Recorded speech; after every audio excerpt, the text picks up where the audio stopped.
وكل مجاهد لله بأهل البدر يا الله. Masya Allah, tabarakallah. Apa makna reuni itu?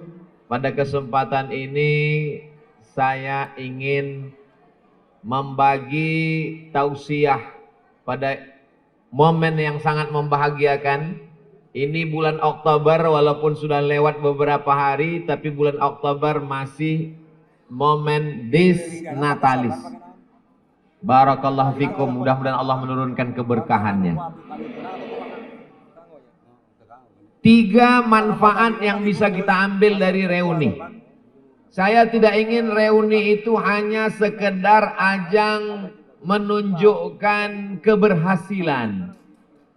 Reuni bukan untuk unjuk kehebatan. Manfaat dari reuni adalah bagaimana kita mengamalkan firman Allah, wa ta'awanu 'alal birri wat taqwa wa la ta'awanu 'alal ismi wal 'udwan. Reuni menjadi wadah, momen untuk saling tolong menolong. Saya nggak mau Ustadz Somad itu cuman pandai menceramahin orang aja. Dia cuman ngomong di SMK Negeri 1 saja.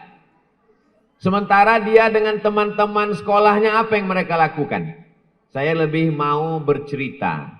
Kami punya ikatan angkatan 96, maka di situ kami mulai mendata berapa yang teman kami laki-laki sudah meninggal. Tentu anak-anaknya perlu biaya sekolah. Berapa yang putus sekolah, berapa yang yatim. Jadi antara ibu-ibu ini nanti kalau ada bapak-bapak yang mulai mendata berapa yang meninggal, itu bukan dalam rangka untuk menginventarisir IGGI, Ikatan Janda-Janda Internasional. Jadi bu jangan bawaannya cemburu. Mereka ini sedang beramal soleh. Ingin supaya persahabatan itu bukan cuman waktu dulu bersama sama-sama STM yang berubah menjadi SMK, tapi ada kepedulian. Ana wa kafilul yatim kahataini fil jannah. Aku dan orang yang menyantuni anak yatim seperti ini di surga. Yatim yang mana? Prioritas yang ring 1 dulu. Amin. Meninggal teman saya pesan ke keluarganya. Kalau ada anaknya yang SMP, tamat SD, usia sekolah, antar ke rumah. Saya nggak kaya, tapi insya Allah tamat SMP, tamat SMA gratis. Yang angkatan saya itu. Lalu kemudian yang satu lagi meninggal. Sama-sama satu kelas, sama-sama satu angkatan, sama-sama satu kursi. Teman paling berkesan meninggal. Datang saya ke kuburnya jam 12 baru sampai, karena dari kota Pekanbaru, ibu kota provinsi Riau, 4 jam. Terlambat saya datang, hanya tinggal pusaranya. Menangis sejadi-jadinya. Tapi tidak cukup hanya sampai di situ. Saya tanya, ada anaknya yang usia SMP? Ada. Yang usia SMP bawa nanti ke rumah, sekolahnya kita tanggung. Saya tidak mau, oh itu Somad itu kan cuma ngomong aja, ngomongin orang aja. Tapi untuk teman-teman dia sendiri, kami berbuat. Kami ketemu setiap bulan. Awal-awalnya cuma ketemu, foto, upload. Habis itu ngelihat berapa yang komen. Setelah itu, maka kalau kita buat reuni, tema besarnya adalah mau dibawa kemana hubungan ini. Bersama di SMK Negeri 1 Sukabumi, bertetangga di surga Jannatul Firdaus. Nanti masuk surga itu tidak sendirian. Masuk surga itu berjamaah. Wasiqal ladzina taqaw rabbahum ilal jannati zumara. Mereka masuk ke dalam surga itu berjamaah. Insya Allah nanti di antara jamaah yang akan dipanggil malaikat masuk surga adalah jamaah SMK Negeri 1 Sukabumi. Dan ketika jamaah SMK Negeri 1 Sukabumi masuk, dan di antara antrian itu ada Abdul Somad di dalam. Malaikat nanya, ini orang mana? Orang Riau. Riau di mana? Sumatera. Ini Sukabumi di Pulau Jawa, Jawa Barat. Kenapa bisa masuk sini? Tanda tangan saya ada di SMK Negeri 1. Almar'u, ini Abdul Somad ini ngawur ini. Mana ada cerita masuk surga dengan orang lain? Hadisnya jelas. Almar'u ma'aman ahab. Orang akan masuk surga bersama dengan siapa yang dia cintai. Saya mencintai, menyayangi semua saudara saya yang ada di SMK Negeri 1 Sukabumi. Nabi mengatakan begitu. Kalau kamu sayang kepada saudaramu, ungkapkan, katakan inni uhibbukum fillah. Tapi coba ingat, waktu saya mengucapkan aku cinta kepada kamu semua, mata saya kan ke sana. Artinya kasih sayang kita ini karena Allah. Tak sayang maka tak cinta maka tak ngutang. Hubungan kita jangan dirusak hanya karena hutang piutang. Dulu itu teman saya satu sekolah. Tapi sejak itu saya nggak mau lagi ketemu sama dia. Kenapa? Hutangnya nggak bayar-bayar. Maka di beberapa posting saya di Instagram, di Facebook, waktu saya ceramah tausiah di Bogor, saya dibawa bertamu makan siang di salah satu rumah jamaah. Saya foto di depan garasi mobilnya, ada tulisan di atas, memberi hutang menambah musuh. Betul. Tapi jangan gara-gara ini lalu kita tidak mau nolong. Saya kalau ada teman yang kesulitan, saya nggak mau kita jadi kelahi gara-gara ini. Saya cuma bisa ngasih segini, pakailah. Tapi kalau untuk ngutang seperti yang tadi nggak bisa. Saya khawatir nanti sholat saya nggak khusyuk, hubungan kita rusak, doa saya nggak makbul, terbayang wajah kamu asam urat saya naik, darah tinggi, penyumbatan pembuluh darah. Apalagi jantung kita ini sekarang banyak nggak normal. Nggak normalnya jantung itu karena dua. Pertama, karena jatuh cinta. Kedua, karena jatuh tempo. Hari ini kebersamaan kita ini membahagiakan luar biasa. Maka jadikan wadah ini sebagai saling tolong menolong. Kalau grup WA-nya sudah ada, alhamdulillah. Kalau grupnya belum ada, buatkan grupnya. Grup itu cuma bisa 1000 Pak Ustadz. Kami kan banyak. Grup bisa sampai 3000. Tapi kan untuk beli aplikasinya mahal, 15 juta. Ustadz kok tahu? Tim ngasih tahu. Ustadz ini kita punya grup untuk buat kajian. Zoom-nya bisa 1000 orang. Tapi kalau kita beli ini bisa. Nampaknya berat, besar. Tapi kalau patungan bersama menjadi ringan insya Allah. Mudah-mudahan reuni hari ini hanya starting point, titik awal garis start. Setelah ini ada program-program kemanusiaan ke depan. Ada program santunan yatim. Anak-anak saudara kita yang yatim ini paling enggak 3 kali setahun. Pas masuk sekolah, Idul Fitri, atau nyambut Ramadan, dan di awal tahun. Kan ini kebutuhan besar. Banyak sekali orang nyantuni anak yatim pas mau bulan puasa. Setelah itu dia lupa. Dia anggap menyantuni anak yatim itu, perut anak yatim itu laparnya pas di Sya'ban aja. Dia lupa perut anak yatim itu sama dengan kita. Anak yatim jangan dipajang. Ini anak kita. Anak teman kita ini anak kita. Ngelihat anak teman, ingat anak kita. Tapi jangan sampai ngelihat istri teman lupa bini kita. Ini bahaya. Gimana rasanya kalau anak kita dipajang di depan orang banyak?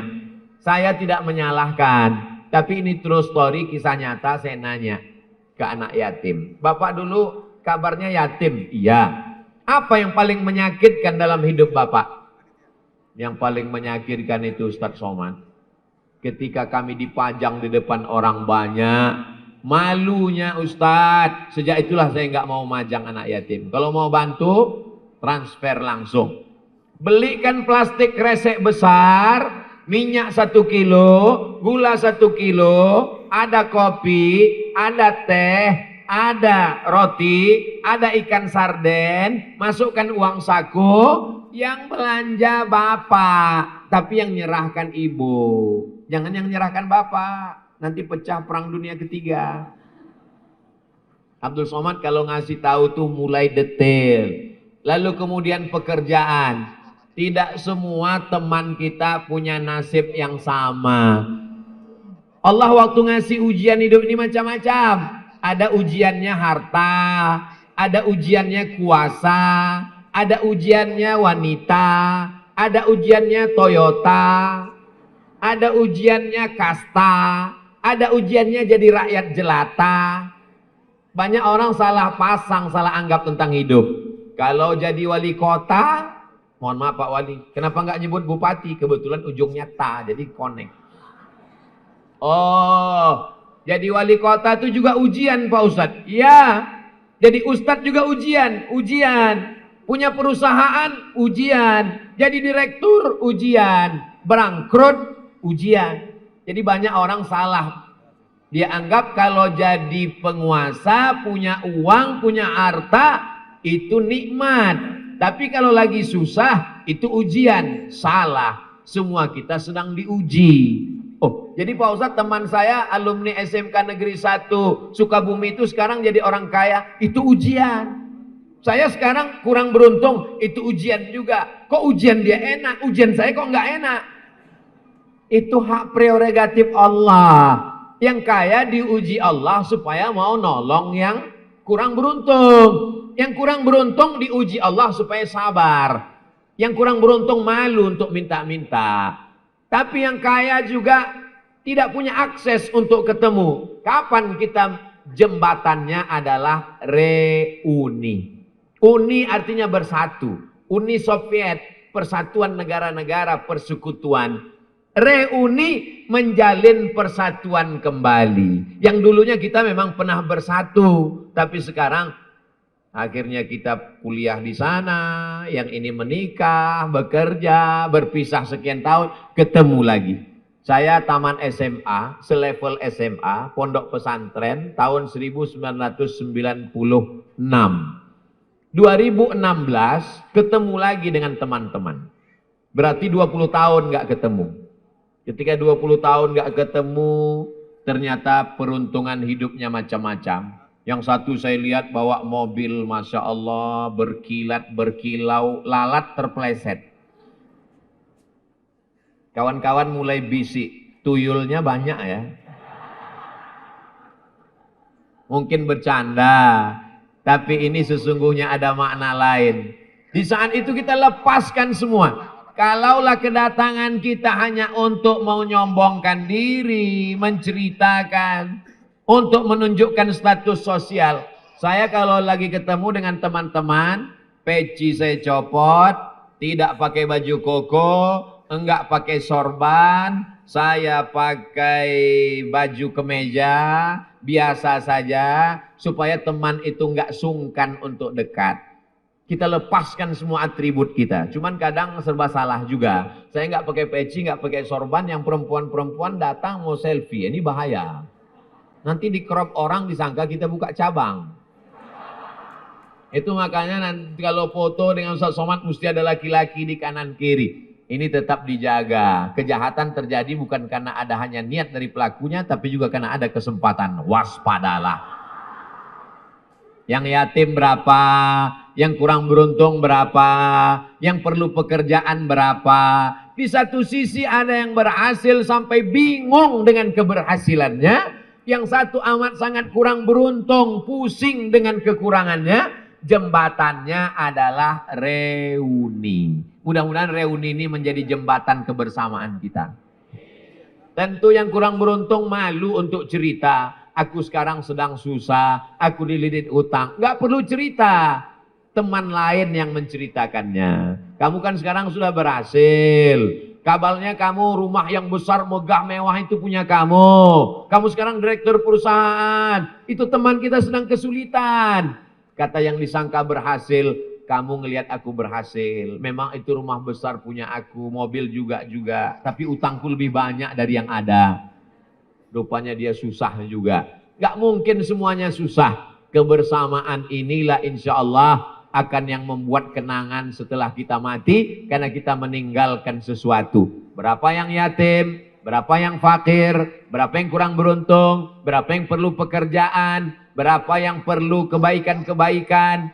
Maka ini semua menjadi wasilah dalam rangka menyatukan yang dulunya terpisah menjadi dekat, yang dulunya retak menjadi terekat, yang dulunya patah menjadi tersambung.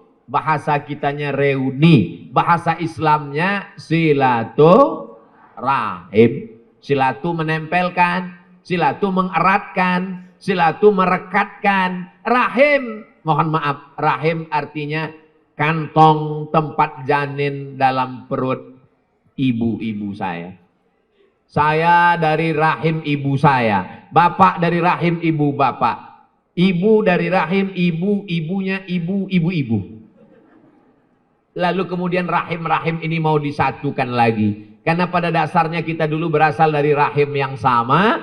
Rahimnya Hawa, istrinya Adam alaihissalam. Sejak zaman Nabi Adam sampai Adam Smith, itu kita semuanya berasal dari rahim Hawa. Mohon maaf, jangan tersinggung. Yang nggak berasal dari rahim Hawa, tolong angkat tangan. Kalau ada yang ngaku berarti dia ikut mazhabnya Charles Darwin. Dari mana? Monkey. Kita semua berasal dari asal yang sama. Kebetulan saya ditiupkan ke dalam perut orang Sumatera. Makanya ngomongnya begini. Ada yang satu ditiupkan ke dalam rahim orang Makassar. Agak karewa, baji-baji. Ada yang masuk ke dalam rahim orang Jawa. Gimana kalau ketemu orang Jawa? Pripun kabare api. Ada yang masuk ke dalam rahim orang Batak. Biado alak ita sasudena. Ada yang masuk ke dalam rahim orang Minangkabau, orang Padang, Baakaba, lai rancaknyo.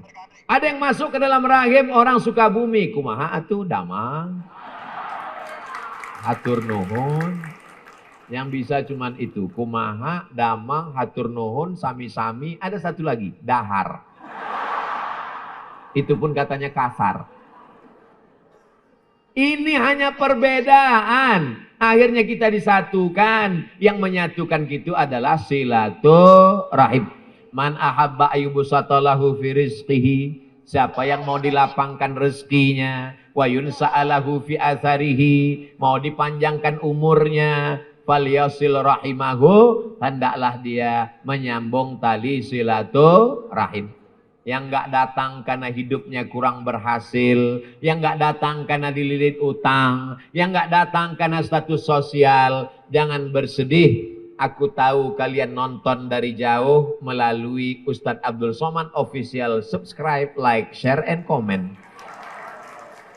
Insya Allah pertemuan akan datang, kalian lebih pede untuk datang. Kenapa? Karena teman-teman kalian tidak memarkir mobilnya yang mewah di depan tempat pertemuan. Dia menjaga perasaan. Merasa dengan kata pintar adalah dua kata yang selalu bersanding. Tapi yang dibutuhkan dari kita adalah pintar-pintar merasa, bukan merasa. Pintar merasakan perasaan orang lain. Kalau ada yang belum nikah, jangan cerita istri, apalagi poligami. Kalau ada yang belum punya anak, jangan cerita tentang anak. Cerita anak biasa, tapi hatinya terluka. Pandai merasakan perasaan orang lain. Teman kita kurang beruntung. Kita cerita tentang berapa ya harga cincin emas sekarang. Sudah jam berapa ya sekarang? Ini jam saya ini 70 juta ini. Hati dia hancur bagaikan kata jatuh ke batu. Kalau galah patah masih bisa disambung. Kalau kaca retak masih bisa direkat. Tapi kalau hati yang sakit, kemana obat akan dicari? Maka kita jaga persatuan.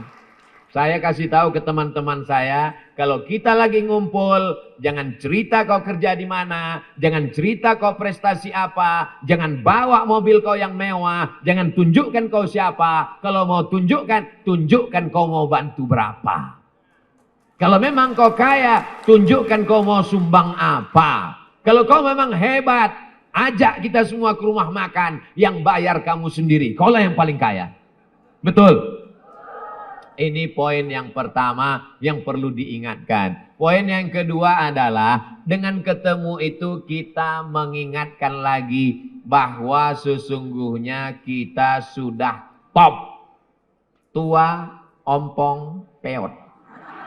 Jangan tersinggung.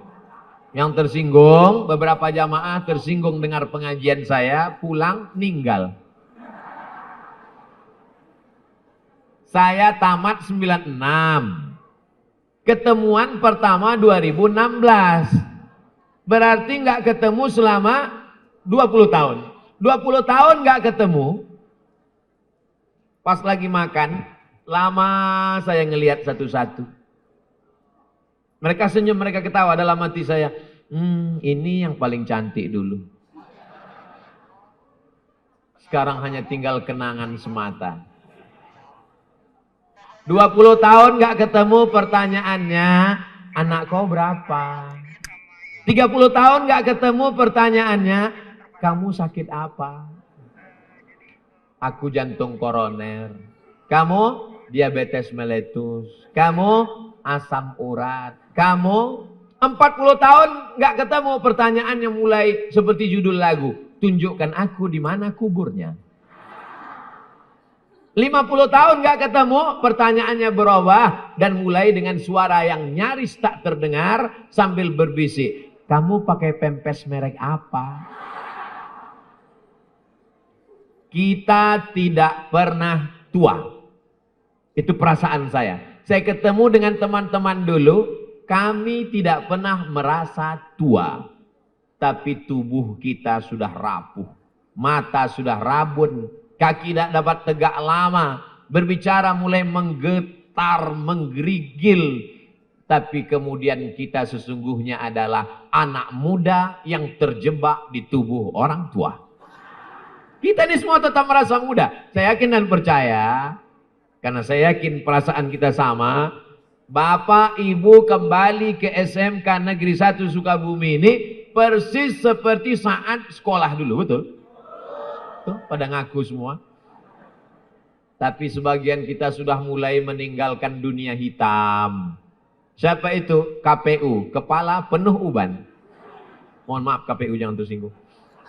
Sebagian kita sudah mulai, tak usahlah saya sebutkan. Semakin panjang saya sebutkan, semakin lama penderitaan kita tersakiti. Saya hanya mengingatkan bahwa kita sudah berangsur-angsur.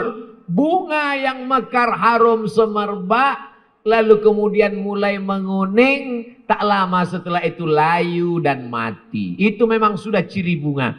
Adik-adikku yang masih belajar di SMK negeri, kalian sekarang sedang hijau-hijaunya, sedang cantik-cantiknya, sedang mekar-mekarnya. Berapa anak SMK negeri 1 Sukabumi sekarang, Pak Kepala Sekolah? Lebih kurang 2000 orang, Pak Ustadz. Allahu Akbar.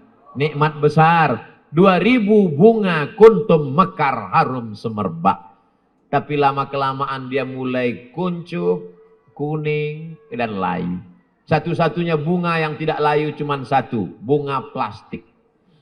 Maka banyak perempuan sekarang ingin tidak layu karena suaminya mulai mengancam, jangan layu. Akhirnya wajahnya kresek semua. Makanya nasihat jamaah, Ustadz Somad jaga kesehatannya. Ustadz Somad jangan terlalu banyak jadwal tausiahnya ya. Ustadz Somad jaga tidur pola makannya ya.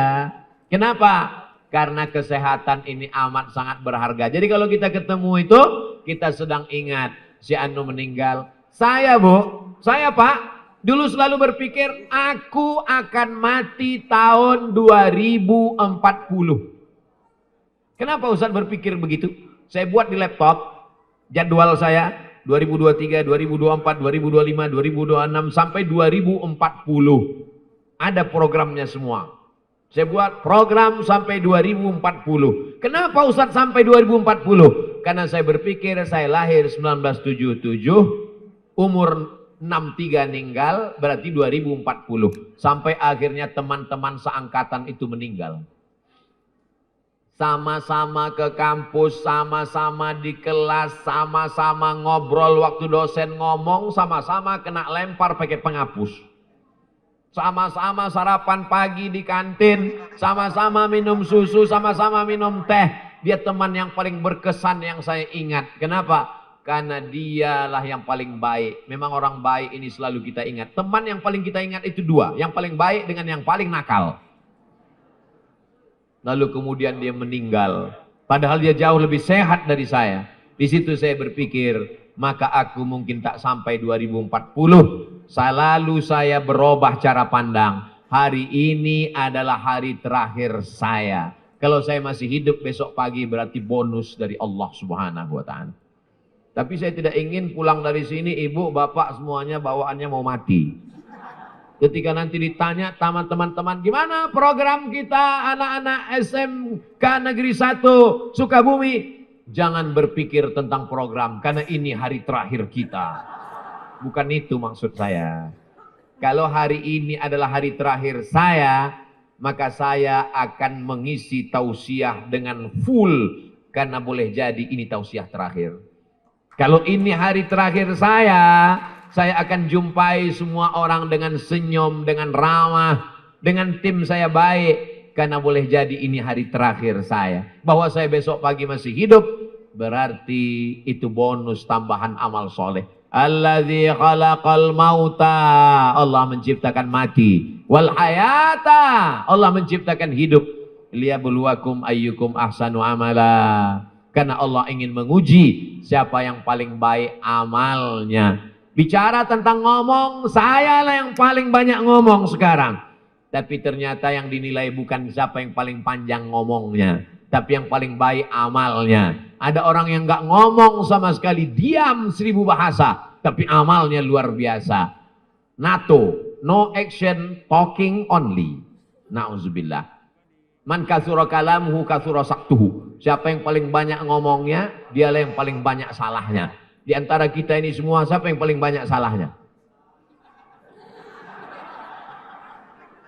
Saya ngomong sampai jam 10.40. Kenapa begitu Pak Ustadz? Tadi dikasih tahu, Ustadz Somad ngomong jam 10, 40 menit selesai, yang 20 menit tanya jawab. Itulah mengapa dari tadi mata saya ngadap ke sana. 3 poin saya batasi supaya mudah diingat. Yang pertama, pertemuan kita menghasilkan sesuatu. Yang kedua, pertemuan kita ini mengingat bahwa kita tua, bahwa kita layu, bahwa kita mati, bahwa kita menghadap Allah. Apa yang kita tinggalkan? Mudah-mudahan hasil dari reuni ini ada yang kita tinggalkan untuk sekolah SMK Negeri 1. Di mana-mana kalau saya tausiah, penggalangan dana, pakai sorban, pakai kotak. Rupanya di SMK Negeri 1 nggak pakai sorban, nggak pakai kotak. Kenapa? Karena mereka langsung transfer banking. Support, ada yang ditinggalkan. Ini kan sekolah negeri, ini kan pemerintah, ini kan bukan pondok pesantren. Kalau dibangunkan kelas, dibangunkan apapun namanya, apakah renovasi, apakah pembangunan masjid, apakah beasiswa, maka sesungguhnya itu juga akan menjadi amal jariah sampai hari kiamat. Maka di kelas itu orang akan belajar. Pak, ini Pak Kepala Sekolah belajarnya gimana? Full day, dari pagi sampai sore. Ini sekolah punya sejarah Ustadz Somad. Walaupun dia bukan pesantren, STM. Tapi yang perempuan pakai jilbab, berakhlakul karimah. Oh, jadi dulu begini Pak. Iya. Jadi kalau gitu ini namanya STM syariah berarti. Gimana ceritanya Ustadz Abdul Somad bisa tablik akbar di lapangan Merdeka dengan jamaah yang sejauh mata memandang pakai drone. Setelah Covid, rasanya di lapangan Merdeka tadilah jamaah terbanyak. Wah. Sudah masuk Instagram atau belum ya? Kita cek dulu. Saya kalau ceramah nggak mau ngomong ngalor ngidul, saya mesti cek udah masuk atau belum. Emang Ustadz punya Instagram? Itu Instagramnya namanya Ustadz Abdul Somad Official yang followernya hampir 7 juta itu.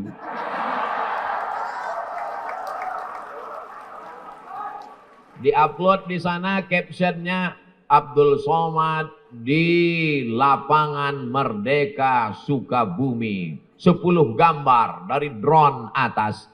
Gimana ceritanya Ustadz Somad bisa diundang dan duduk bersama orang-orang hebat itu? Ceritanya panjang. Kalau saya ceritakan asar baru selesai.